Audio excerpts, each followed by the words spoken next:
Hey guys, mahal everyone, 40 the Broadway Saiyan here. Welcome back to my YouTube channel, bringing you guys a video on Dissidia Final Fantasy Opera Omnia.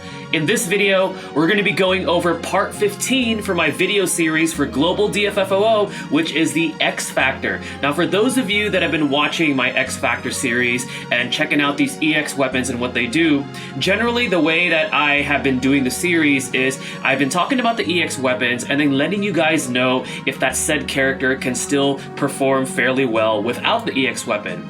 Well, that's going to change moving forward from this particular X Factor and the future ones, because we are now in the Cosmos era for Global DFFOO, and with the Cosmos era, it's more than likely the character is going to need that EX weapon. So talking about a character, if they can still function without it, I feel like is irrelevant for the Cosmos era, because it's definitely a lot more difficult compared to the EX stages that we had previously. So what I'm going to be doing is I'm going to be talking about what the EX weapon does. I'm going to talk about the highlights of the EX weapon and what the character actually misses out on if they don't have it, and whether or not it is ideal for you guys to pull for the EX weapon upon its initial release, or if it's better to wait for its future release later on, especially as we know from the JP version of the game, a lot of these EX weapons are actually already getting their plus variants, which makes them even better. So without further ado, we're going to go ahead and start things off with Laguna's EX weapon. Now, Laguna's EX weapon, upon the making of this video, is currently live on Global. You can actually pull for it right now, but we're going to go ahead and talk about it first, since it is the first EX weapon that we're getting, especially with the level 70 release that we recently just got on Global. So his EX weapon is called Leopard. It gives him the EX ability Ragnarok Buster. It's an 8-hit non-elemental range, single target brave plus single target HP attack. There is an overflow to this ability at 150% of max brave. It also grants Laguna the manly charm framed buff for 8 turns, which increases his own max brave by 20%, as well as the brave damage that he deals by 10% per debuff on an enemy. It has a 400% brave damage potency and has a base recast speed of normal. Now at 1 limit break, the brave damage will be increased for Ragnarok Buster. At 2, it's going to be raising the recast speed from normal to slightly fast for Ragnarok Buster. And then at 3 limit break, it changes Laguna's HP attack to HP attack plus, which is a 1-hit non-elemental range single target brave plus single target HP attack with a low action delay and a 100% brave damage potency. So the highlight for this EX ability obviously is going to be that manly charm framed buff. First of all, I like the duration on it. I do like how he gets an increased damage per debuff on an enemy, because that's what Laguna specializes in. We know Laguna got a rework recently on Global. Now, even with this rework, one of the biggest drawbacks about this character is his low damage output. His potencies on his abilities, even with his rework and his level 70, is pretty low. So having this EX weapon on him is actually going to give him some use of actually being able to deal damage, and it has a pretty fast recast speed at slightly fast when you actually have it fully limit broken. Now, with that being said, should you pull for this EX weapon upon its initial release? Now, first of all, this applies to every banner that comes out. If that character is your favorite, then by all means go ahead and pull. Don't even worry about the meta or what anybody else says, because it's all about the enjoyment of DFFOO. But looking at it from a generalized perspective, if you're the type of player that's worried about harder content in the future, with this EX weapon, honestly, it's probably not ideal to pull on it on its initial release. Now, the drawback to that is this weapon has yet to repeat on any other banner. Even on JP, it has yet to repeat. It doesn't even have an EX Plus form yet. So right now, I feel like Laguna's weapon, as cool as it is, it's more of like, it's like a collector's item, you know? It's like if you're a collector and you're like, I want to have all the shiny objects, I want to have all the rare cards or the rare EX weapons, I feel like that's what Laguna's EX weapon is good for right now, because unfortunately it doesn't have a future currently right now if we're looking at the timeline ahead of Global. So that's pretty much my verdict on this EX weapon. It's cool, it makes Laguna better, but Laguna's future right now is unfortunately it's not looking great until this EX weapon comes back finally and gets an EX Plus variant. Now, the next EX weapon we're going to be looking at is one that is also currently live upon the making of this video on Global, which is going to be Alisaie's EX weapon. Now, her EX weapon, I apologize if I mispronounce this, is Merglease, not sure how to pronounce that. But anyways, it grants her the EX ability called Jolt Combo 2. Now, Jolt Combo 2 is a 3-hit non-elemental magic single target Brave plus single target HP attack, increasing her white and black mana gauge by 2, extending whatever currently active dual cast frame buff she has by 1 turn. There is no action delay, and it does not use up a turn count when you use this EX ability, except for a friend or summon. It has a 260% Brave damage potency and a normal recast speed. At 1 limit break, it's going to be increasing the Brave damage for Jolt Combo 2.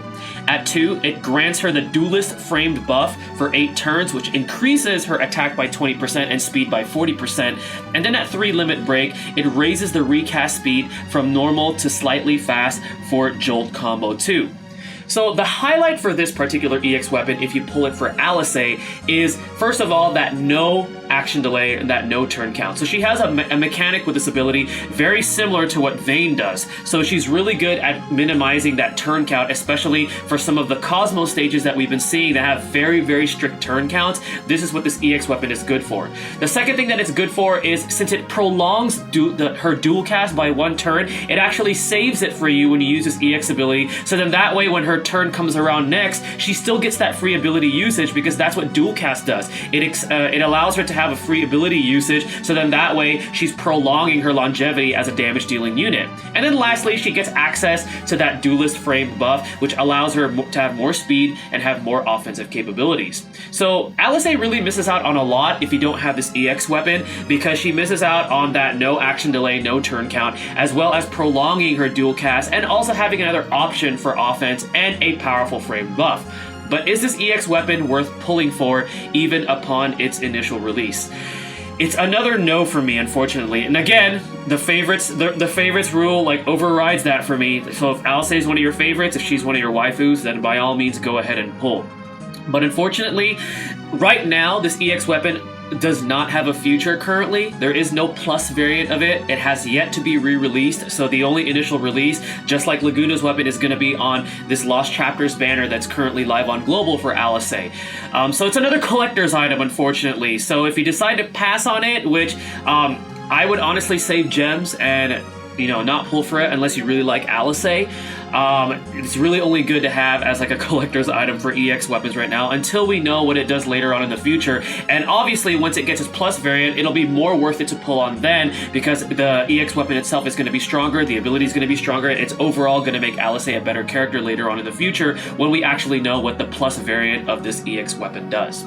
Alright, so the next EX weapon we're going to be taking a look at is another one that's currently live on Global upon the making of this video, which is going to be Porum's EX weapon, the Aura Staff. So Porum's Aura Staff grants her the EX ability White Wave. What this does is it heals all party members' HP by 30% of max HP and allows all party members to have an HP overflow by 120% of max HP. It'll also heal Porum's own Brave by 50% of her max Brave, and then she'll deal a single target HP attack. After that, she'll be healing other allies' Brave by 50% of HP damage dealt, and she's also going to be extending the duration of currently active Light Arts and Light Wisdom by 3 turns, and those are her 2 unique buffs that she gets from her abilities. This EX ability does have a slightly slow recast speed at base. Now at 1 limit break, she's going to be raising the Brave gain heal potency by 10% to both herself and her allies for the Brave batteries that she provides with this ability. She's also going to be granting a 70% HP damage reduction to the party this time for 2 turns at 2 limit break. And then at 3 limit break, she's going to be raising the recast speed for this EX ability from slightly slow to normal, which makes it a lot faster. So overall, what are my thoughts on this particular EX weapon? As you guys know, I've covered this EX weapon already on the Porum event when I made the video for that. I praised about how good it is, especially by how much it can keep your party alive. Because first of all, that HP overflow is very, very helpful in keeping your party members alive. It also helps you to kind of bypass that whole HP damage requirement, because what happens is that overflow HP, as long as your character's HP is getting healed beyond their max, it's going to be added to their HP total. So anytime they take HP damage, that's going to get depleted first before their actual HP amount is going to get depleted. And then afterwards, she has that HP damage reduction. 70% is huge. I mean, 10,000 HP damage is gonna be reduced to 3,000 HP damage. That's just crazy, right? So that HP damage reduction is just so useful. And Porum herself is a character that not only is very good for the current Cosmos era, but she actually bleeds into the early Chaos era, which is after Cosmos. She could be very, very helpful in helping you survive some of the early Chaos stages after we already passed the Cosmos era on Global DFFOO. Now, with that being said, is this EX weapon worth pulling on its initial release, which is her current character event that's live right now on Global? It's a 50-50, honestly. Now, I praise this EX weapon highly. I personally said that I feel like it is a must-pull because Porum's kit and the way that she supports the party is very unique. However, if you already have access to some characters like Lena, who's also an amazing healer and support, or if you have access to another battery with her full kit, such as like Sarah is another one, or maybe even Rosa, or upcoming is Aerith, she should be getting a rework very, very soon, then I would say Porum's initial release for her EX weapon is probably a pass, but it's 50-50. Now, if you decide to pass on it now on its initial release, it does come back on her Lost Chapters, and we also will be seeing another EX weapon in Young's EX weapon on that same banner, and Porum's EX weapon is going to be getting its plus variant. So it's 50-50 for me right now on her current initial release, depending on what your resources are and what you already have in your roster. But if you wait for it later on, it actually becomes much more worth it because it will have its plus variant when her Lost Chapters does come back to Global. Alright, so the next EX weapon we're going to talk about, and I know I'm repeating myself because this EX weapon is also currently live upon the making of this video on Global, is going to be Payne's EX weapon, Crystal Sword. So her Crystal Sword grants her the EX ability Sword Dance, and this EX ability does have a plus variant as well. What it does is it grants Payne a 6-hit non-elemental range AoE Brave plus AoE HP attack. Now that HP damage is divided amongst multiple targets, however, she will be dealing 1.6 times more Brave damage to a singular target, and also 1.2 times bonus weak damage to enemies inflicted with the status break debuff that she inflicts with her ability 1. Now this EX ability does have an overflow. It's 120% of max Brave for the base version, and then 170% for the plus variant. The plus variant will also be granting Payne Wing Arts, which is a framed buff that lasts for 8 turns. What this does is it increases the entire party's attack, defense, initial Brave, and max Brave by 30%, and speed by 10%, and to top it off, also decreases all enemies' attack, defense, initial Brave, and speed by 10%. Effects applied to other allies and enemies are an aura. So the debuff that is applied is an aura because all you need to do is have this frame buff active on Payne, and then the effects applied to your other allies is also an aura. So it doesn't actually take up a buff slot or a debuff slot, which is pretty cool. Now this also changes her Brave attack or the plus variant to triple slash, and also changes her HP attack to HP attack plus. It starts off with a slightly slow recast speed. At 1 limit break, it increases the Brave damage that Sword Dance and its plus variant deals. At 2, it increases the max Brave overflow for both versions by 30%, and then at 3, it raises the recast speed from slightly slow to normal for Sword Dance and its plus variant. So the highlights obviously for this EX ability is going to be that Wing Arts frame buff that Payne grants to herself, because it's so powerful that it not only supports your other allies with an aura, but it also weakens the enemy's statistics applied to the enemies as a debuff aura, so they can't do anything about it. Even if they have, like, let's say an immunity towards a certain debuff, they can't do anything about this one because it's locked to that framed buff that Payne has. And to top it off, it lasts for 8 turns, so you're going to be benefiting from this framed buff that comes from this EX ability for 8 turns. So if you don't have this EX weapon on Payne, you're going to be missing out on a lot, especially if you want to be taking Payne to some of the harder Cosmos stages that we currently have, or we're going to be getting on the global version of Opera Omnia. Now, should you pull on this weapon on its initial release? This weapon is also another 50-50, and the reason why I say this is because it's right next to another powerful rework that Global is going to be seeing soon in Noctis, and I will say it outright, Noctis' rework and what he gets with it, he's actually a better character overall than Payne. Even though Payne is extremely powerful with her initial release and with her EX weapon. It's really up to you if you want to have a character that has turn shenanigans and actually deals more damage than Payne, or if you want somebody like Payne who has a really good frame buff as well as really powerful frame debuff. So it's really up to you, but I feel like initial release for Payne's EX weapon is 50-50. Now, should you choose to wait and decide, maybe I'll pull for Payne's EX weapon later on, it does come back on the Brothers Ultimate Trial. Now, unfortunately, it does not get a plus variant on that re-release, and on the JP side of the game, it also did come back another time during the Golden Week, but like everyone has been saying, because those were public holidays that were celebrated only in Japan, it's not certain that Global is going to be getting the Golden Week banners as well. So initial release, I feel like it's also 50-50. I would lean more towards no, only because Noctis's rework is just so powerful, and I believe he's overall the better character between the two. But if it does come back, more power to you, and you can also pull for it there because it also gets featured alongside another EX weapon. So you have 2 EX weapons to pull for when Payne's EX weapon is re-released. The future for the EX weapon though, there is still no plus variant, but it is powerful already on its own right and can be pretty useful even for the early chaos stages that we'll be seeing in the future of Global DFFOO.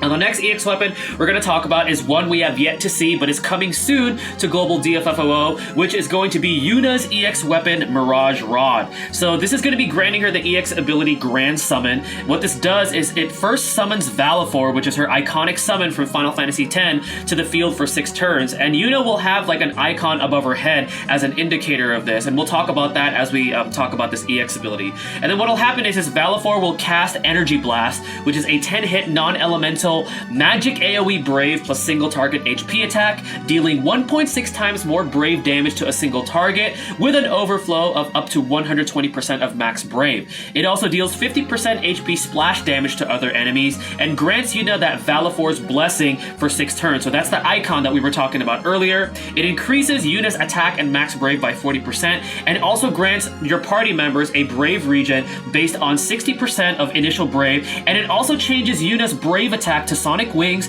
and HP attack to Energy Ray with a base recast speed of slightly slow. Now, at 1 limit break, it will be increasing the Brave damage for Grand Summon / Energy Blast. At 2 limit break, it's going to be increasing the overflow for this ability by 30%. And then at 3 limit break, it's going to be raising the recast speed from slightly slow to normal for this particular EX ability. So Yuna's EX weapon and her EX ability is amongst by far one of the coolest animations that you're going to be seeing, because she actually summons Valifor. Valifor comes to the field and unleashes his signature attack from Final Fantasy X. So it's an absolutely cool EX weapon.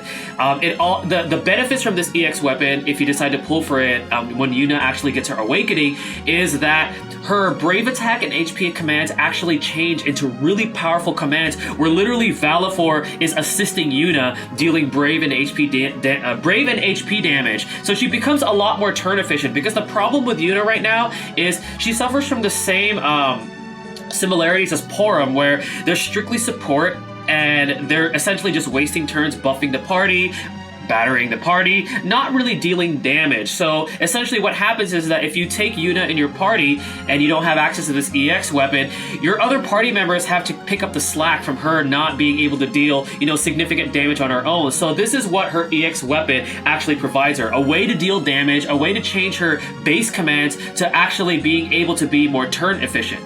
Now, should you pull on this EX weapon upon its initial release, which is going to be coming out with the Level 70 Awakening Batch 2? This one, I hate to say it, but this one, unfortunately, I feel like is more of a pass. I would honestly pass on this EX weapon on its initial release, as cool as it is. Now, hear me out on this one. The reason why I say this is, even though it does give Yuna an offensive capability, she still has to waste turns buffing up your party, using up her abilities in order to even have access to this. Now, I know it does have a fairly good recast speed. It goes all the way up to normal, which is not bad, so that means you'll see it relatively soon after a few ability usages, but still, you're wasting turns, which means that your other party members have to pick up Yuna's slack from not really being able to deal damage because she's busy constantly buffing up your party members and, adding to that turn count, which could be used for actually dealing damage. Now, in the future, when this EX weapon does come back and it comes back on Kamari's character event, it will be getting its plus variant, and that's when I feel like is going to be a more worth it chance to pull for this EX weapon. And it's the reason why is because its EX plus variant allows Yuna to start off with the Valifor abilities already converted from her Brave attack and HP attack. Now this is provided that you have her EX weapon, the EX plus variant of this weapon, fully max limit broken. So that's how you get access to that, but that's what makes the EX weapon more worth it to pull for on its second release when it comes back for the Kamari event. On its initial release, I feel like honestly it's a pass, especially we're going to be seeing some better characters coming out and also some better reworks coming out. But again, if Yuna's waifu, she's your favorite, then by all means go ahead and pull. Now the next EX weapon we're going to be talking about for part 15 is going to be for Sync, a character that we're going to be seeing very soon on Global DFFOO. So her EX weapon, the Ogre Hammer, is going to be giving her the EX ability called Whirling Mace. It is a 6-hit non-elemental melee AoE Brave plus a single target HP attack. It will be dealing that 1.6 times more Brave damage to a single target with an overflow of up to 200% of max Brave. It will also be healing other allies Brave by 50% of the HP damage she deals. It also inflicts 5 stacks of stun to all targets for 4 turns. It delays all targets by 1 turn, and it deals 50 chase units to all targets, initiating the chase sequence on the main targeted enemy. This base recast speed for this EX ability though is at very slow. Now at 1 limit break, it's going to be increasing the Brave damage for Whirling Mace. At 2, it's going to be increasing the max Brave overflow by 50%, so now it's going to be at 250%, which is crazy. And then at 3, it's going to be raising the recast speed for Whirling Mace from very slow to slow. Sync. So let's look at the positives first. First of all, it inflicts 5 stacks of stun. That is her unique mechanic, and we'll be talking about that more when I actually cover her actual event when it gets closer and closer to that. But essentially, when you have 5 stacks of stun, it changes her abilities to their plus variants, which makes her hit a lot harder. Second of all, she batteries the party, or your other party members, after she deals that HP damage. It also has a huge overflow at base, 200%, all the way up to 250%. It also delays. It also initiates the launch sequence. So it's very powerful. However, here's its biggest drawback. It is super slow. I can't tell you how many times I actually get frustrated when I was using Sync's EX ability. I'm like, I really want that EX to already pop, and it hasn't even charged up yet because it takes such a long time to charge this EX weapon. Even if you fully max limit break it, it's still going to be at slow. So don't expect to be firing off this EX ability quite often. It is a pretty slow EX ability. Now, does Sync miss out on a lot if you decide not to pull for it, but still use her? Yes, she does, because her deal is about getting those 5 stacks of stun, being able to dish out massive amount of damage, because that's what she's all about.